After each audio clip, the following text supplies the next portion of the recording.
What if Toji helped the sorcerers during the Shibuya Incident arc? Could we then save Gojo, save Shibuya, heck, save Japan from what happens after? Obviously, to make this what if scenario possible, we're gonna need to rewrite and change certain aspects from the story ourselves, since getting the actual Toji to join our side is flat out impossible. The puppet killing version we saw in Shibuya would never cooperate. At that time, Toji wasn't aware of his own consciousness. He was just this murder machine that fought instinctually. Also, considering Toji was never concerned about the stuff going on in Jujutsu Society, since he himself was shunned as an outcast, and that he kind of works only for money, yeah, I get that it may not be in character for Toji to help the sorcerers in general, but remember that this is an imaginative what-if video, so his reason for helping out in Shibuya will be because of Megumi. I think that's the closest thing we can get in character to make the scenario possible, because at the end of the day, Toji does care for Megumi, and I'll further go into that later in the video. Though motivations and reasonings aside, in the fan book, Gege said that had Toji not killed himself in Shibuya, the vessel's mindless rampage could have eventually taken over his body again. So the first change we need to make is how Granny's seance technique affects Toji's heavenly restriction. In the original story, the grandson's soul was taken over by Toji's body because his body had no cursed energy, and so that allowed Toji's real consciousness to shortly take over the grandson. But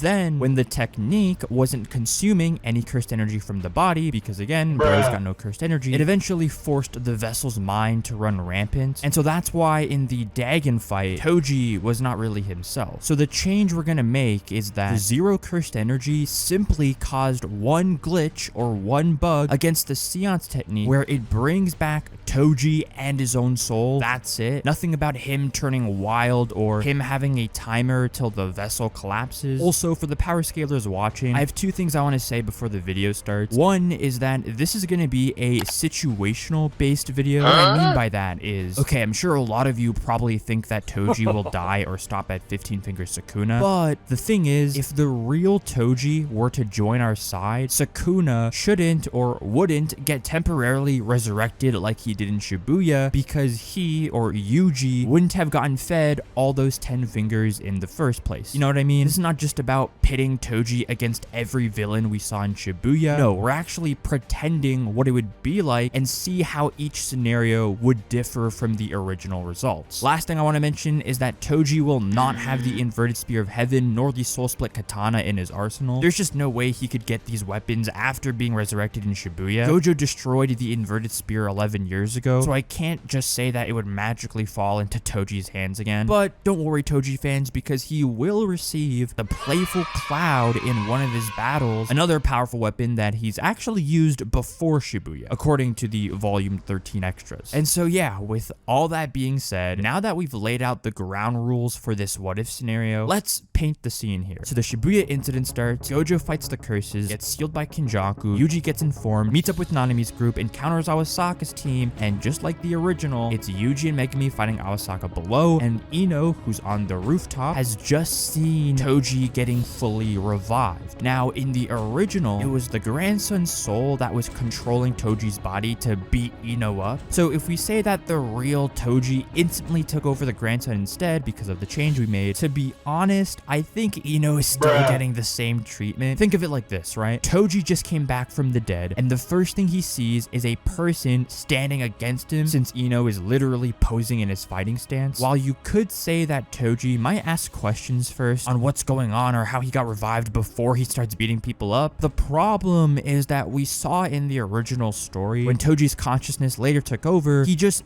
beat Granny Ogami immediately. He didn't really care to wonder or ask questions. So like I said earlier, I think the real Toji would do the same to Ino, as after that, he would leave the rooftop, explore Shibuya, since he must be surprised on why there's a huge uproar going around in the city, while at the same time, both Yuji and Megumi see Ino's body fall from the building, catches him, and moves on to their next battles, which is Yuji fighting Choso and Megumi infiltrating Dagon's domain with his. Now, as Toji was exploring Shibuya, he goes into into the station and finds a domain barrier just occupying a space. While he could just enter the domain by stepping in, since we learned that zero cursed energy users could do that, he suddenly sees a hole opening up at the edge of the barrier and thought, you know what, let me just pop right through this hole since it seemed to open for me. And similar to the original story, Toji Fushiguro joins the party and intervenes in the 4 sorcerers versus Dagon fight. So from here, he'll notice his son Megumi inside the domain and recognize the head of the Zenin clan Naobito as well. Obviously in the original, the seance technique just made Toji fight whoever was the strongest, which was of course Dagon. He didn't really chat or say anything to the others since he was not of his own consciousness. Though to be honest, I'd think the real Toji would somewhat do the same. Just seeing the grave situation with the sorcerers, especially seeing his own son hurt, Toji will set his fangs towards the perpetrator and get ready to avenge his son. Now he might exchange some brief words with Naobito upon entering because of course it's a Zenin reunion, but I don't think he would talk to Megumi, Maki, or Nanami as much. I mean, he might tell Maki to pass him the playful cloud, and that's their conversation, because in the original, Puppet Toji just shanked it from her. Real Toji might do the same, who knows, but yeah, unless Naobito straight up says out loud or tells Megumi that this man is his father, then maybe a conversation will spark between the two. But other than that happening, Toji isn't gonna tell Megumi himself, at least not right now in this situation, that he's his dad. Toji already acknowledged before that he's not a good father to Megumi, so I don't think he would feel that it's right to tell him, but despite having kept him in the dark and abandoning him, we know that Toji still loved and cared for Megumi. It's important for me to explain this,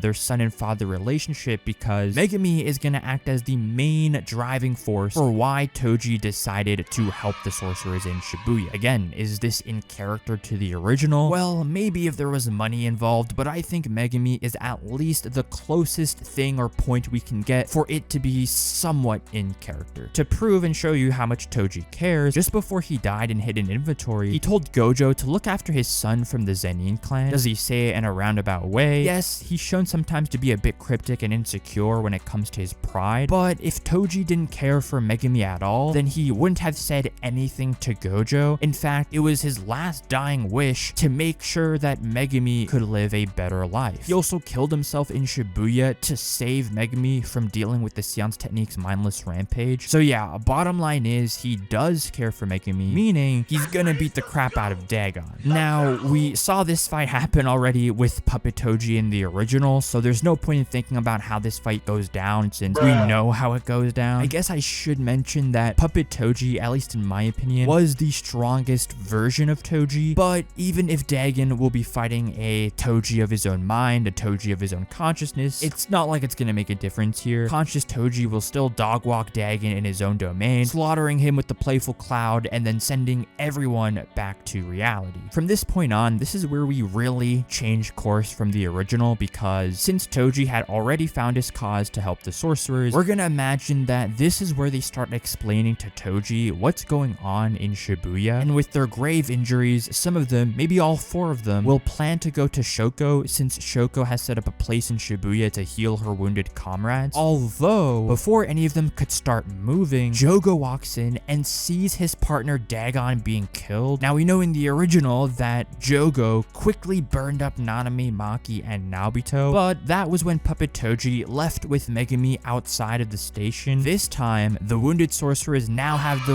real Toji to protect them and be on their side, so they can all breathe as Toji will get ready to fight Jogo. Now, here's the thing. In general, I think Toji comfortably beats Jogo. Not as easily as he beat Dagon, since Jogo was stated to be on another level compared to Dagon, but Toji for sure wouldn't be desperately struggling when fighting Jogo. However, that's a Toji with all his weapons. Specifically in this scenario, we have a Toji who doesn't have the inverted spear, doesn't have the soul split katana, the chains, the inventory curse. All he has is the sharpened playful cloud. Now, I'm not trying to downplay downplay Playful Cloud because it's 100% powerful enough to take down Jogo, constantly stabbing him with it in the head, but I'm just saying that it will definitely be a bit harder than usual for Toji since his other weapons would have been better and more convenient to use in this matchup. Now, I want to give some credit to Jogo though, because I feel like he's somewhat downplayed by the community. First, regarding his AP, the stat is insane. He can kill opponents pretty fast in more ways than one, not just blasting flames through his palms, but can also manifest these different lava plumes from the surface. Again, it happens pretty quickly, and each blast has a different output level, so even like a mere touch can be lethal.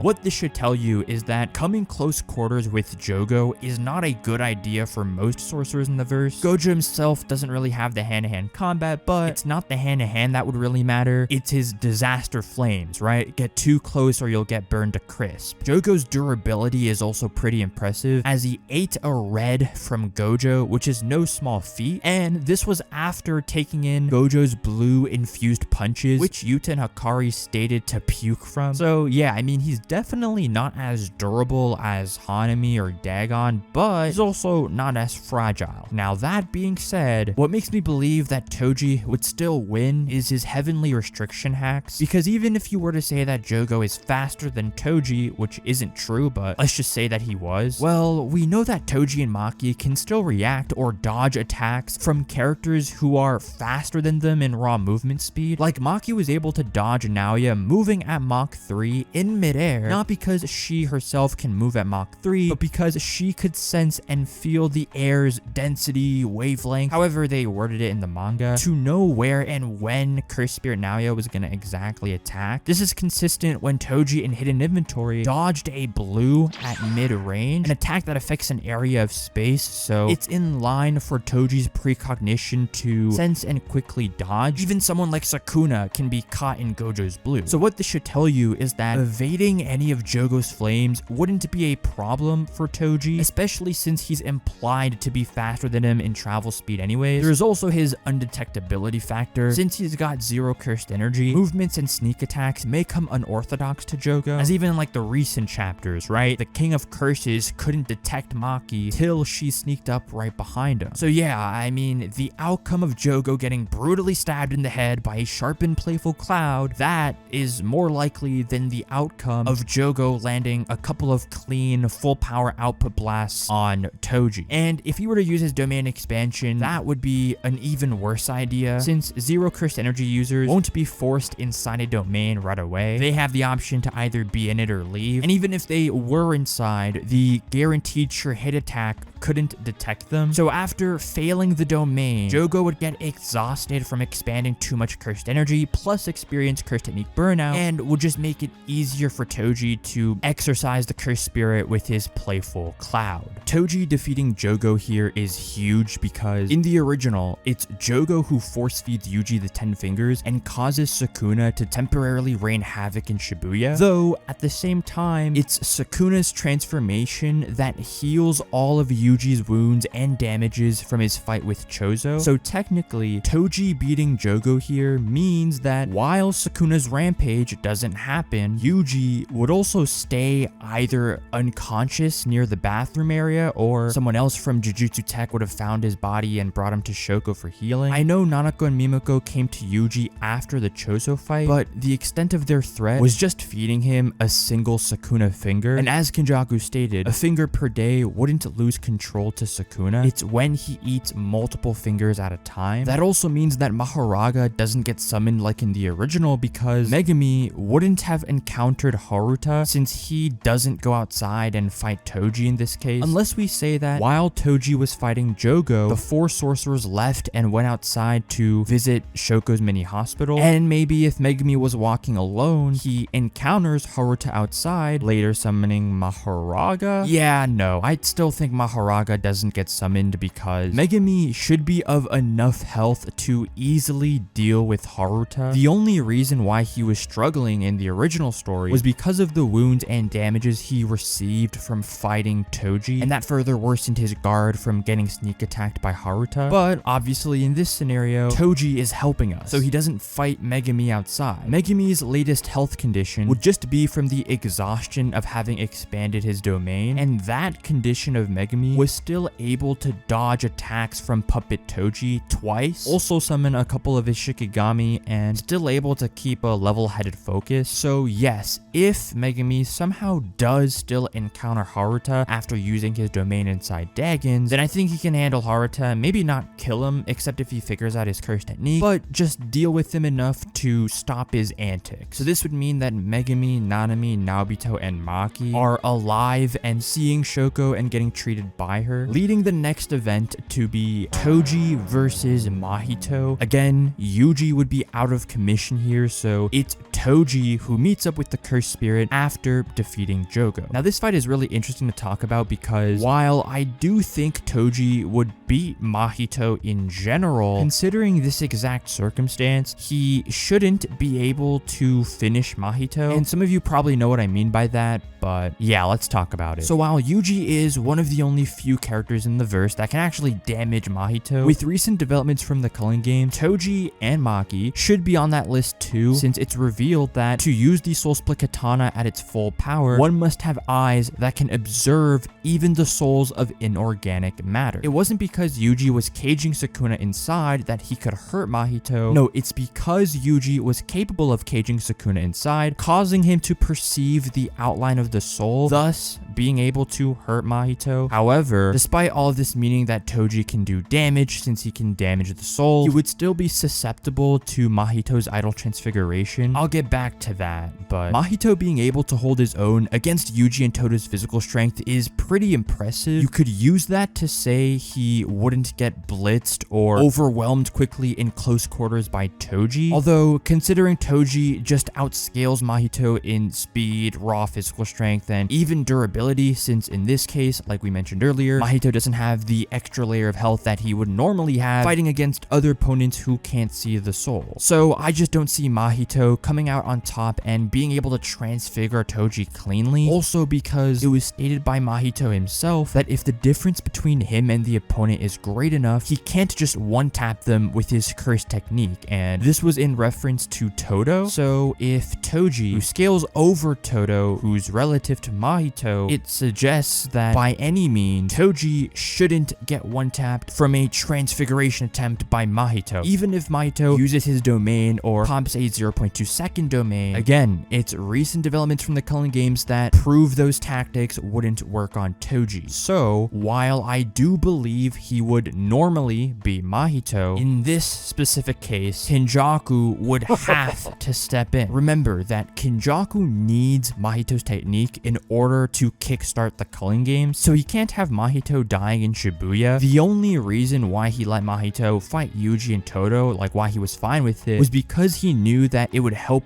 grow Mahito's strength and potential. It was stated that the quality of a curse technique stops growing at the moment they are absorbed by curse spirit manipulation, so Kenjaku had planned to steal idol transfiguration when it was at its peak through Mahito's growth in order to successfully awaken the marked players for the Culling games. And at the time when it seemed like Mahito was gonna lose, when Yuji was actually gonna kill Mahito, that's when Kenjaku suddenly intervened and prevented Yuji from taking his prized possession. So think about it, right? For Kenjaku to come exactly at the right time before Yuji can kill Mahito and after Mahito had grown his potential, I would assume Kenjaku had probably watched or had monitored the fight, since especially in the very recent chapters, it was revealed that Kenjaku can implement cameras through his cursed spirits, similar to how Mei can watch the views through her crows. So here's how we'll approach this. Just before Toji can finish off Mahito, Kenjaku comes in, absorbs Mahito through Geto's curse technique, as now the scene is left with Toji facing off against Kenjaku, the final obstacle of Shibuya, so to speak. Okay, so there's two routes we can take here. The first one is Toji and Kenjaku doing a 1v1. If we were to take that route, then this is where Toji's dominance stops. While Toji has the better physical stats, he's not gonna blitz Kenjaku nor overwhelm him in close quarters, because Kenjaku's arsenal of curses should compensate for that. Whether it's for defense or attack, these curses will always try to get in Toji's way. It's also how Kenjaku uses them in battle. Like, he took down pre-awakened Chozo by only using low-grade cursed spirits. And of course, the other technique he has is the anti-gravity, which when used in combination with the curses, he's almost unstoppable, able to take down a special grade sorcerer, a grade 1 leveled sorcerer relative to a special grade cursed spirit, and a heavy Garuda at the same time, all while showing insane durability, even better reaction feats, and just enough physical prowess to make me believe that he wouldn't get clapped by Toji's heavenly restriction strength. Kenjaku himself was stated to be second behind Toji and Maki when it came to the strongest grip strength, and he was the second strongest fighter without cursed energy or weapons, being tied with Gojo in that category. This detail is pulled from the 2022 Jump Giga Q&A.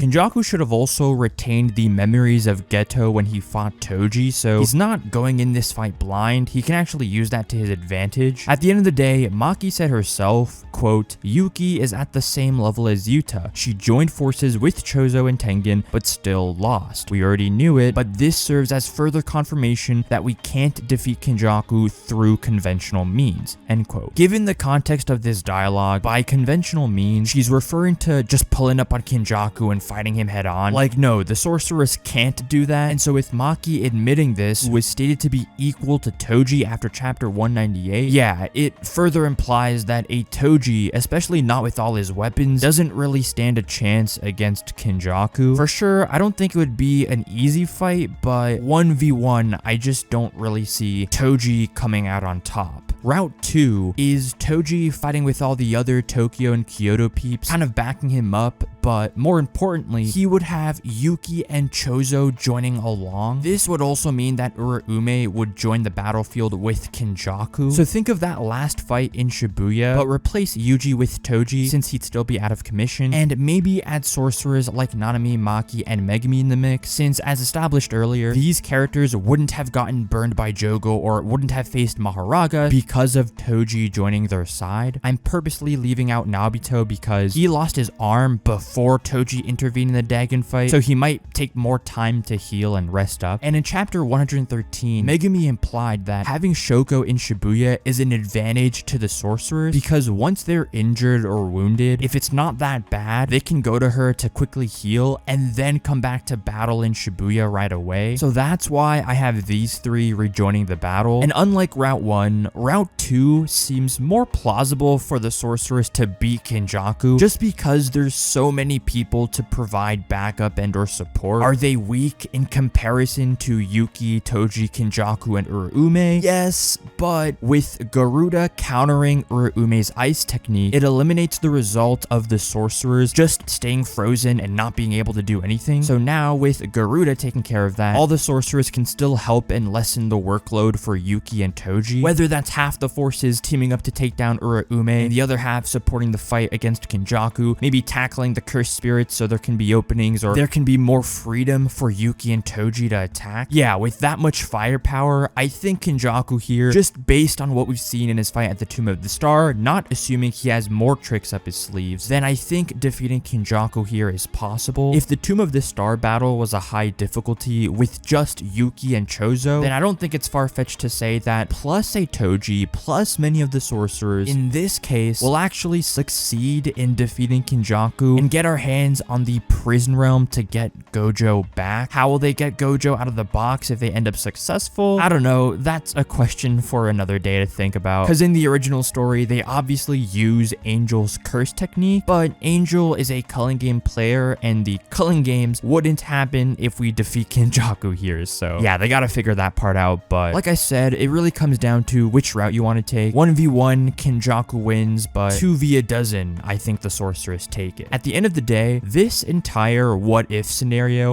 had the real Toji been present in Shibuya, it would have prevented so many deaths, casualties. Like, it kind of makes me annoyed that if Puppet Toji waited just a few more seconds before throwing Megumi outside the building, he would have ended up fighting Jogo, since Jogo would have been the strongest around. And Nanami, Maki, Nobito, Megumi, Sukuna's resurrection, so many things could have changed, mostly for the better. But yeah, if you have any thoughts on this video or thoughts on this what if scenario in general, then definitely let me know in the comment section. As with all that being said, thank you so much for watching, and I'll catch you guys in the next one. Peace.